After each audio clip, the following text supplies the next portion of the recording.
ఇలా అనుగ్రహిస్తోంది. అందుకే మొట్టమొదటనే ఏం చెప్తారంటే ధాత్రీదేవి నమస్తుభ్యం సర్వపాపక్షయంకరీ పుత్రాం దేహి మహాప్రాజ్ఞే యశోదేహి బలంచమే.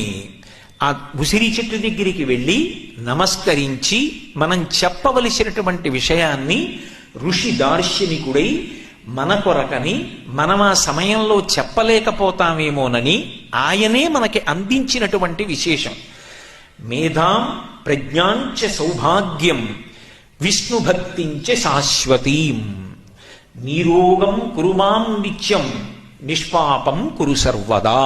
ఇది ఉసిరి చెట్టు దగ్గర కార్తీక మాసంలో తప్పకుండా చెప్పండి. ఒకవేళ ఎవరి ఇంటిలోనైనా ఉసిరి చెట్టు ఉందనుకోండి, వాళ్ళంత భాగ్యవంతులు ఎవరు ఉండరు. ఎందుకో తెలుసా?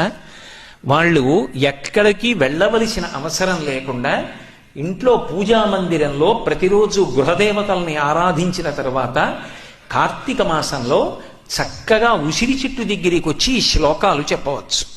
అందులో ఒక మాట అంటారు, అమ్మా ధాత్రీదేవి నమస్తుభ్యం. దేవి అంటే దీవు ప్రకాశించున్నది, నాకు కనపడకుండా లోపల పరదేవతానుగ్రహం ఉంది. అది ఈ మాంస చక్షువునకు గోచరం కాకపోవచ్చు. అమ్మలో అమ్మతనం ఉన్నట్టు